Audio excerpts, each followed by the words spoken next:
This is an AI-generated podcast based on the article Leaving Wall Street to Build a Kingdom, Zeke Turner on Faith, Failure, and the Mission Behind Mainstreet, written by Daniel Sharrer. The article link is in the show notes. Zeke, welcome to Kingdom Factor Collective. Really glad to have you here. Thanks for having me, Daniel. Really excited to dig into this with you. So I want to start at the very beginning, because honestly, this is one of the more unusual origin stories I've come across. You felt this pull at 13 years old toward becoming a funding source for Christian ministry. I mean, that's a pretty specific thing for a middle schooler to be thinking about. What was that like?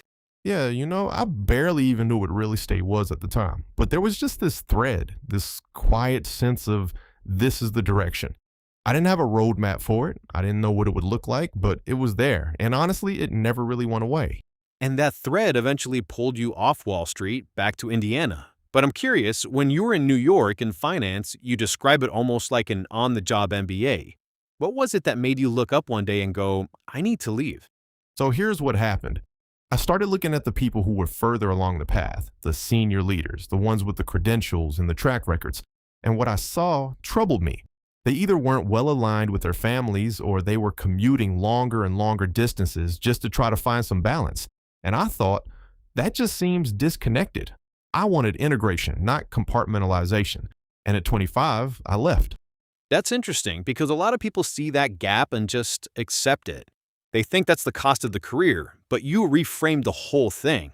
And I know you've talked about this idea that your calling isn't your career. Can you unpack that? Yeah, this is something I feel really strongly about. I read about a Christian musician who was asked when he knew God called him to be a worship leader. And his answer was, that's not what I'm called to do. What I'm called to do is glorify God, make disciples, proclaim the gospel, love others, and right now I'm doing it through music.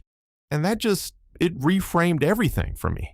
If your calling is just your career, that can get derailed very quickly. But if you're anchored to what God has called you to do scripturally, and real estate or whatever industry is just the vehicle right now, it changes your whole perspective. Does that make sense? It really does. And it's almost like the industry becomes almost interchangeable with the mission. Now, speaking of derailment, Mainstreet 1.0, you were having what was supposed to be your best year ever in 2016, and then the skilled nursing industry collapsed. And because of how you were structured, it came right back on you. I mean, what was that season actually like? It was like whiplash. Things are really great, and then things are not. And the world's playbook would have been simple. Hit the eject button, walk away, let someone else clean it up. But I prayed through it, and I never felt released to do that. So I spent about 5 or 6 years winding that company down, trying to land that plane as gently as possible. Hard, grueling years. And a spiritual mentor told me something during that time that has stayed with me. He said, during times like this, you both have humiliation and humility. The humiliation will pass. People won't care anymore. But the humility God grows in you, the deconstruction of your pride, that should remain. That's a heavy distinction. And I know you found yourself in the story of Joseph during that period, the pit, Potiphar's house, then prison right when things were finally going well. How did that story actually sustain you? There were just so many parallels. Being in a really good position, things going really well, and then all of a sudden, not. And the key for me was staying focused on God during that period. Even when on the exterior, you're not seeing the success you were used to. My wife was incredible through all of it. Pulling in the same direction toward Jesus. We navigated it in faith. And now I can look across LinkedIn and see dozens of people who came through Mainstreet 1.0 and went on to lead and influence organizations across the country. It's pretty neat, actually. I love that reframe, that the company's legacy isn't just what you built, but the people who went through it. Okay, so Mainstreet 2.0. You describe it as not a Christian company, but saturated with Christians. What does that distinction actually mean in practice? Right, so we don't hire exclusively based on faith, but we've built an environment where people living for Christ tend to find a home and thrive.